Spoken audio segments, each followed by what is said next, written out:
Are you looking to get ready, be prepared, and transform your financial future? Then you've come to the right place. This is the Get Ready Money podcast with Tony Stewart, where Tony has insightful conversations with financial experts who are changing the way we think about money.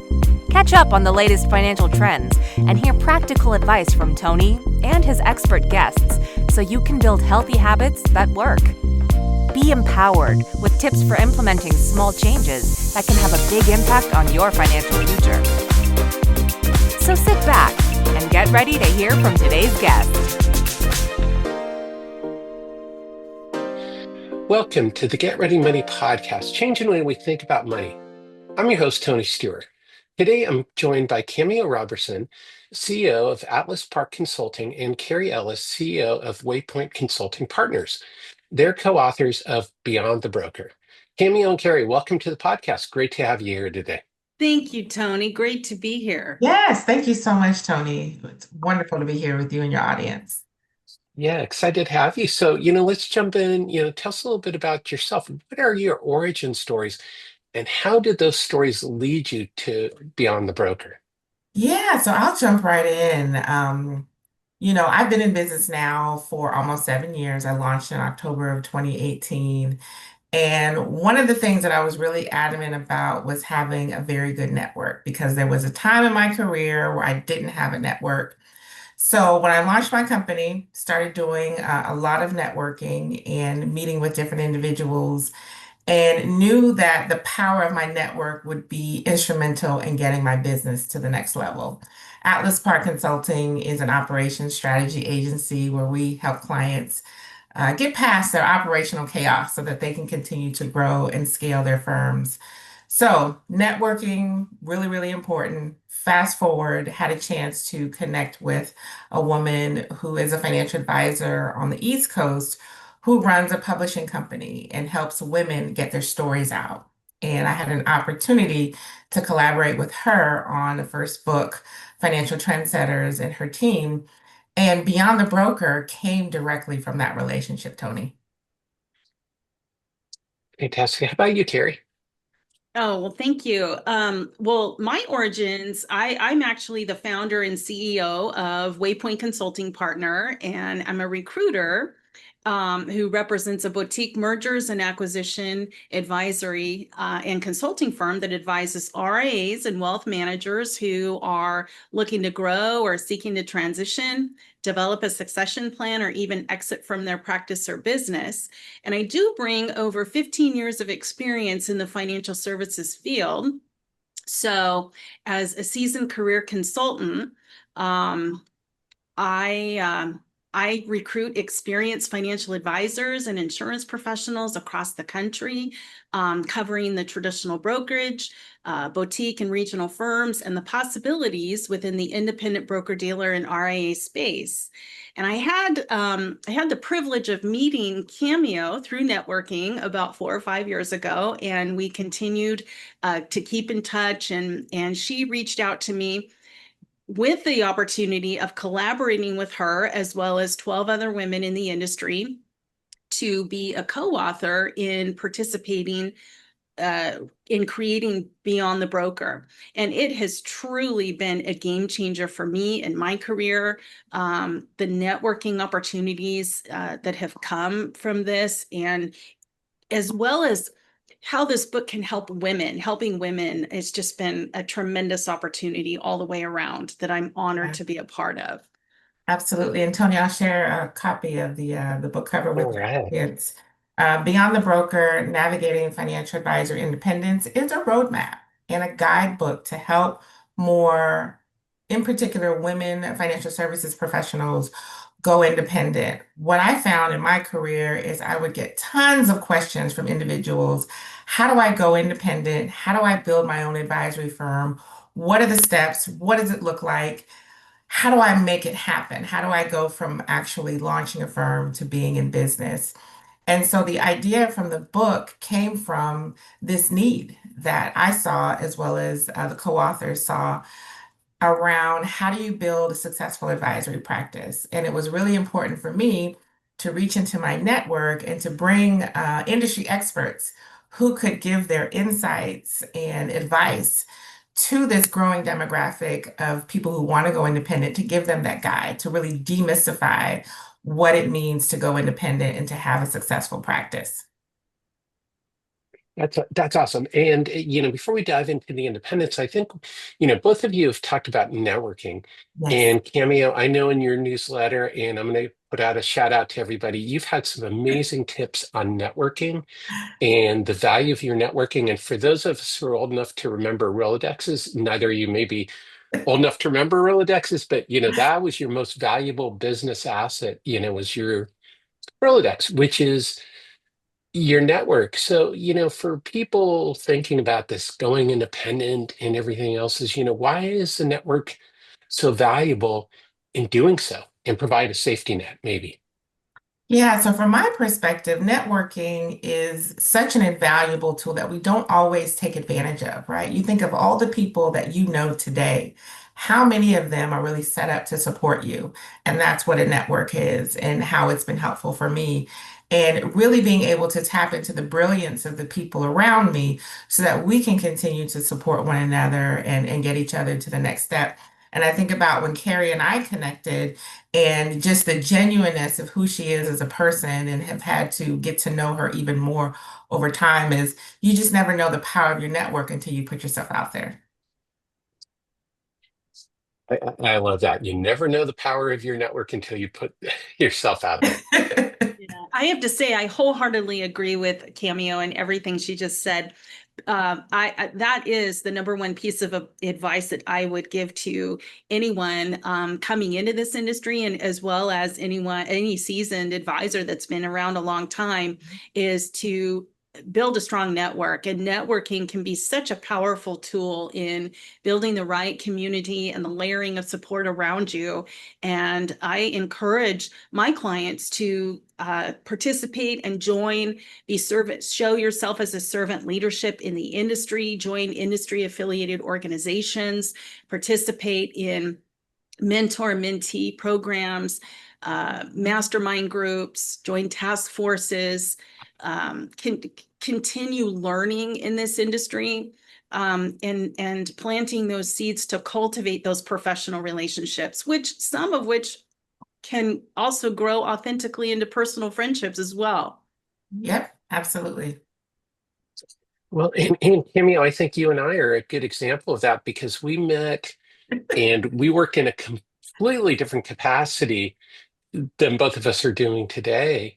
But as we have stayed in touch, and both of our lives have evolved, it's been great, but it's because we've collaborated and networked and just communicated with each other.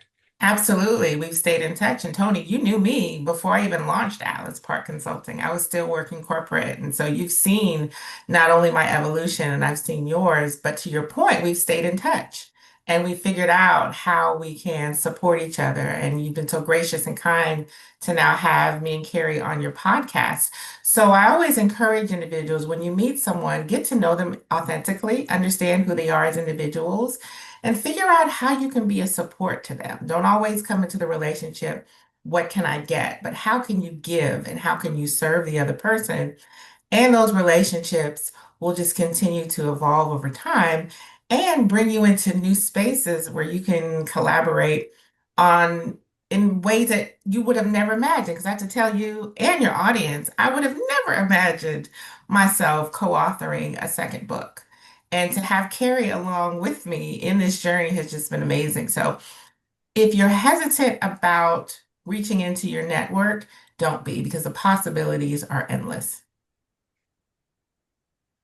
Yeah, and it's just thinking back in the way we first worked together. I mean, it is just so different, than our current relationship. So for everybody out there is, your careers are going to evolve and your life is going to evolve, and so there's Mhm. no telling, you know, what's going to happen. So, Cami, as you point out, it's forming the relationship with the person rather than around the task that Yes. really makes a difference. Yep. Absolutely. So, let's talk a little, more about the focus of the book. And one of the focuses of the book is about going independent. So, why does independence lead to true freedom for people to be able to serve their clients and to serve their clients in a way that is better for everyone? Karen, do you want to start us off with that one? I think that independence it really does lead to true freedom in the way advisors want to serve their clients. Many advisors that I have very in-depth conversations with, I mean, they've been in the industry a long time, and there's been situations where they have felt like maybe, I don't know, the platform is not open architecturally enough related, and they've been thinking about going independent for a long time, but just don't quite know how to navigate that journey on their own. And I have to say, in today's ever evolving financial advisory landscape, the pursuit of independence is more than just a career move, Tony. It truly is a defining step towards true freedom, again, in how they want to serve their clients. And Beyond the Broker serves as the ultimate guide for advisors considering a transition to independence and offering expert insights and real world advice. One of the things that I came to admire and appreciate throughout the whole entire book of Beyond the Broker is that it's loaded with practical advice, case studies, and also proven strategies to help even the most seasoned advisors confidently navigate their own journey to independence. And Mhm. that really is true freedom. Absolutely. And along those same sentiments, Tony, in my chapter, The Joy and the Journey, I talk about two of my clients who pursued independence, who wanted to have the freedom to serve their clients on their own terms, wanted to build financial freedom for themselves and their families, and wanted to make a difference in working with a certain type of clients. So the independence dream is something that is very personal. I always tell individuals, don't let someone else tell you what independence should mean for you. You figure that out and let your why be your guiding light. In Beyond the Broker, we were really key around highlighting not just clients and case studies, but then all of us are business owners in our own right. We all have our own journey of why we decided to pursue independence in our own respective companies, and making sure that whatever decision that you needed to make, you were happy with it at the end of the day, and you were confident in your ability to serve your clients at a high level. And I think Kari would agree with me when it comes to financial advisors desiring independence. It's really charting their own path, not having roadblocks to serving clients the way they want to, and really making a difference in their clients' lives. Yeah, well, one word I heard from both of you was confidence. And I think that's a huge part. It takes a lot of confidence. And, it's always a leap of faith in going out on your own. So, and I know that your book is aimed at women, and a lot of the women that I've had on this podcast who are financial planners who've gone out and started their own firm. So, what would you say to help a woman feel confident who's like thinking, I do want to start my own firm. I'm not, you know, happy with my current situation, or I think, I do want to do something different. Where can you gain that confidence? Mm, that's such an important question. And I'm going to have to go back to her network. So I would encourage any woman or man who's watching and listening to this podcast, if you're concerned around if I can go independent, if I can do it, you want to talk to your network and people who have made the journey before you. And the beautiful thing about this industry is people are very giving of their time and perspectives and really sharing insights that can help you make that decision with confidence. Also, information is key when you do talk with individuals. If you decide that you want to purchase, Beyond the Broker and get those key insights, that creates confidence in knowledge and education, which gives you then the tools to then move forward and make those decisions in the best way possible. I wholeheartedly agree with Cameo.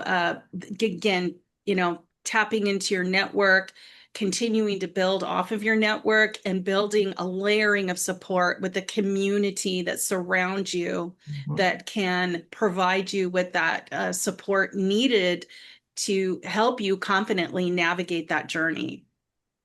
That network and the community of support is priceless. It really is.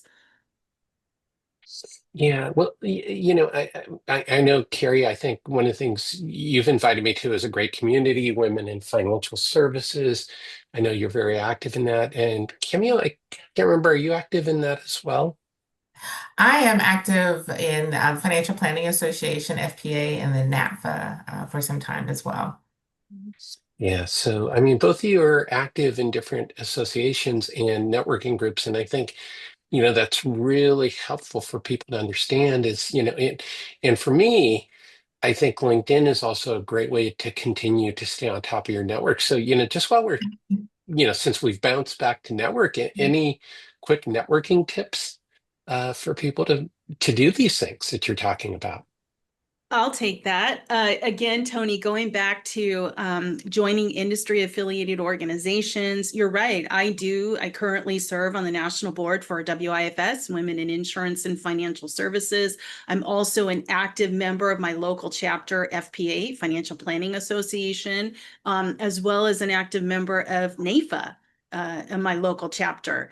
And then also, I think it's important to say that I'm very active on LinkedIn, continuously posting valuable industry-related content that I hope that all my contacts will find value in, and interacting with those in my network on LinkedIn as well. So you have to do a multitude of various activities. You do. And to Kari's point, she's involved in all these different organizations, which provides more visibility to the work that she's doing and the chance to connect with professionals at different levels. And very similarly, in addition to the Financial Planning Association, Kari and I are also part of an organization called Provisors, which is a group of professionals across the country that have years of experience in their related fields. When you get out of your comfort zone, when you expose yourself to different people and different resources, and you broaden that network, gives you the chance to build those stronger relationships, build out that Rolodex that you mentioned earlier, Tony, because that's what it's about. It's the collective wisdom and brilliance of the people you're connected to. Absolutely. No. And to add one final point to all of this, Cameo, and I'm sure both you and Tony will agree, the key to success in all of this networking is consistency. Because if you don't have consistency, you're not going to see the kind of results that you want to see or build the type of authentic relationships that you want to build. Absolutely. Yeah, I wholeheartedly agree that you have to be consistent with your network. And I think, Cameo, you said this, is being involved provides more visibility. And that's sometimes people will see a post or they'll see a comment or you'll have a conversation. They'll go, oh, I can help you with that. And that's thing. And, one of you said it earlier, is you have to be there to help other people. And the more you're helping other people, the more opportunities tend to surface. Yeah, absolutely. I believe that is the true hack, is when you decide that you want to show up and be a resource to other people and how you can support them, they in turn want to figure out how they can support you. And then it just turns into this beautiful relationship where you're constantly serving each other in different capacities. And then one other thing that I will mention too is, if you're listening to this and you're wondering, well, how can I help someone? Like, I don't even know what I can do. We all have a superpower, right? We all have a special talent, gift, superpower. And I want you to think about what that is today that you could give to someone in your network. That's a great place to get started, is to, if you're a coach or consultant, or maybe you're a bookkeeper or a business strategist, there's something special that you can do. Consider giving of your time to help someone else with a problem that they're having and watch what happens. Definitely. So, let's talk about one of the things, the book is, it's for men and women, but it is geared to help women. So what are some of the most common challenges that women are facing in financial services, and what shifts do you see? So, one of the biggest things that I see with a lot of women in financial services is what you spoke about earlier, Tony, is the confidence piece and really being confident to know that she can launch this advisory firm and do the things that she wants to do. She may not also feel like she's not getting support in her current work environment.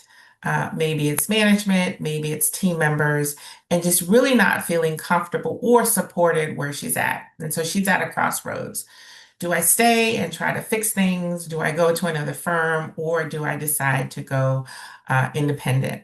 And when we wrote this book with her in mind, we wanted to give her the tools needed to make that decision confidently, whether that's to build her own advisory firm or to tuck in under another corporate structure, because it's such a layered decision, and it's something that we wanted to make sure that that she had as well. And as you mentioned, men will get value from this book as well. But we often see transparently more men getting out and going independent, which is wonderful. There are some talented women in this space too, and we want to make sure that she has that same support to go independent and have that knowledge base. Yeah, I agree. And to add to that, Tony, serving clients in the financial services industry, it really is, it's challenging enough. But to add to the fact that we are women in a predominantly male-oriented field, which, by the way, I'm sure both of you are aware, there's more than a 95% failure rate in the industry, especially for women. So that can ultimately affect their confidence. But one of the biggest shifts that I am seeing now in the industry is there's been a lot of changes with male allies and male counterparts wanting to come forward and support and partner with their professional female colleagues, unlike ever before. So that is one of the big shifts that I am seeing. We still have, it still is a need in the industry for more women, as well as more male allies. So Yeah, well, let's talk about that because, Kari, you bring up something that I think is a huge factor, is the incredible failure rate of new financial planners and insurance agents. The majority of them are out of the industry within 5 years, which is a problem. The industry just grinds through new people. But, also for women, finding success is more challenging. If we look at CFPs as an example, only 30% of CFPs are women, and that's been pretty static, I think, Yeah. for the last 10 or 15 years. So that's part of the other problem. So as you talk, you said one of the things is male allies. So, for the men listening to this, how can they become better allies to help women succeed? well, I've had male allies actually reach out to me and ask for help. I really want to support women in the industry and partner with more female colleagues, but I don't know how. I don't want to say anything offensive and I don't want to get attacked. Can you help me understand women? And so just ask. That's really all you need to do. Ask. If there's something that you don't understand, reach out to a female colleague and say, look, how can I support you? How can Yeah. I be a resource for you? How can we partner together? Absolutely. And I think it also goes back to what I was sharing earlier too, around you got a gift. Figure out how you can extend that gift to a woman in financial services to help her build up her confidence, get the information that she needs. It's a great way to establish mentor or allyship with women in the industry. Absolutely. And I've said this before in previously in other conversations where I feel like women are almost, I don't want to go so far as to say better wired for this industry, but because we tend to be more emotionally wired, more so than our male allies, I think that we infuse or bring some additional flavors to the industry that really make us much more empathetic to serving clients' needs and helping to fill those needs. Yeah, I would agree with that 100%. Women tend to be really great listeners and have the ability to connect with clients on a deeper level. And when you're working with clients in such a space that's nuanced, right? It's not just one layer, but it's multiple layers. You want to be so tapped into your clients that they really see you as an integral part of their financial lives. And women are great people to do that. Yeah, and I think women are the future of financial services, especially as we look at AI, because women are forming relationships and men are solving a problem. Men want to talk about rate of return and, expense charges. And, at least in my experience, women are, like, okay, well, I want to make sure my family is comfortable. I want to make sure my kids are taken care of. And it's those kinds of thought processes that are very different. AI is going to be able to manage a portfolio. AI can already manage portfolios and do it very well and handle all those parts of the task. So if we talk about the future of financial services, it's all about the relationships that you're forming. And then the other thing that we forget about is that women are going to control the majority of wealth over the next few years as more men pass away, more women become Mhm. widows. And we see that the majority of widows, 80 to 90% of widows and divorced women will leave their current financial planner and seek out a female financial planner. So I think, for the men out there, you need to think about, okay, well, what do I need to do differently? And you know what? A lot of us have wives. A lot of Everybody has a mom, and we have sisters and we have friends who are women. So it shouldn't be really hard to talk to a woman and and learn from women. So that's just my 2 cents. So I mean, would you agree that women are the future of financial services? Absolutely. Yeah, Mhm. definitely. hmm And that's Matt, another reason why we wanted to write this book, so that more women in financial services who are working at their desks right now wondering, can I do this? Yes, you can. And here's examples of that. Yeah. And that was my sole purpose for wanting to collaborate as a co-author for this book is I truly want to give back to other women in this industry. So they don't have to feel like they're trying to navigate the complex landscape of the industry alone. They don't Yeah. have to do it alone. You don't. And there's so many decisions that you need to make, right? And one of the things I will also share, for those who even aren't considering, building their own advisory practice, there are different businesses represented in the book. Kari is Waypoint Consulting Partners, is a recruiter for experienced financial services professionals. I am a consultant operations strategy for wealth management teams, but we all have our own independence journey, and those reading can get inspiration for whatever version of success they want for themselves as well. yeah, well, that's awesome. The Cameo, I gotta say again, where I'm learning so much from you, and again, a shout out is what you're writing about building out your network and strengthening your network. And what is it? Power network is, I'm trying to remember the phrase you used recently. It's Oh, just, so the Power Partner Perspectives newsletter is my gift to my network. How do you unlock the power of your network and really transform your relationships into revenue and to long-term, authentic interactions with people? And that comes from my lack of a network when I was laid off for the second time some years back. And I felt defeated. I was mad at myself that I didn't have that network. And when I got past that experience, two things I learned. One, my then boss at the time reached into his own network to find me my next job. That was the first defining like the power of the network.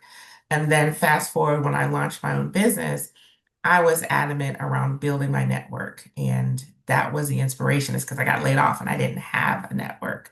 So this is my gift to help other people who might be struggling with building a network and keeping it active through the newsletter. Yeah, I think that's probably the most important thing that people miss is that it's not only the network, is that you have to keep it active. So, you can't call someone, well, we don't really call people anymore, but you can't contact someone that you haven't talked to in 10 years and ask them for anything because you haven't given and you haven't, they don't really know you anymore. Mhm. So, let's switch gears into what I call the Get Ready Hot Take Trio. These are questions that I ask all of my guests, and they're more rapid fire questions. The first one is, what myth are you trying to break about starting your own business? Ooh, the myth that I'm trying to break is that it's easy. It is not, transparently. It's hard, but not impossible. So you want to talk with people who have made the leap, myself, Kari, others, and we'll give you the real on what it takes to build a business. How about you, Absolutely. Kari? I'm sorry, but Oh, how about you? oh What, yeah, same thing. There's a myth that navigating your journey towards independence is easy and starting your own business is easy. It's not. It comes with a new set of challenges every day that you're trying to figure out. And if you're trying to go it alone and figure it out on your own, it can be very challenging.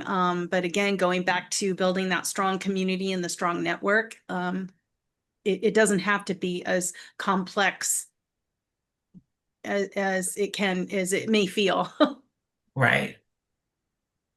yeah, I love that is that your community is what's going to help you succeed. And again, your network will help you succeed. And I know that that's something that you both cover in the book as well. So let's get out the time machine now. What advice would you give your younger self, knowing what you know now about, let's say, the world of financial services?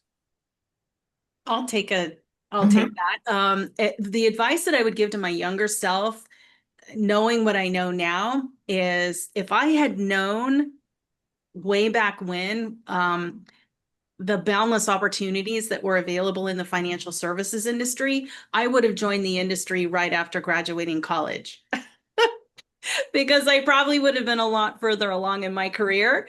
But hindsight is 2020. And that's the advice that I would give to my younger self is begin pursuing the opportunities in the financial services industry at a much younger age. And what I would tell my younger self, Tony, is to get involved a lot sooner than I did in my career. I stayed on the sidelines. I wasn't involved in some of these industry organizations that I am now. So I tell my younger self, get out there, volunteer, get to know people a lot sooner. And then I would also say, take the leap to independence, building your own business a lot faster than you did.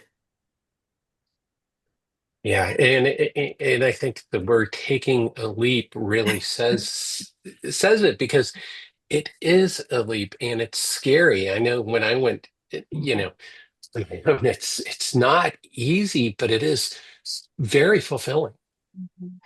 It is. Yeah. And it really gives you a chance to stretch yourself, right? You will be challenged and motivated and inspired in so many different ways by taking that leap that will then open you up to new possibilities, new collaborations, new experiences. And I think that's where the true value comes in is when you do get past yourself and put yourself in new spaces. I think about when Kari and I connected and how we've been able to continue to build our professional relationship and friendship and just from taking that leap. And we connected on LinkedIn, if I'm not mistaken, Kari. That's how it We all do. started. So That is LinkedIn it absolutely that's works. how it all started. It Just like works. you and I, Tony.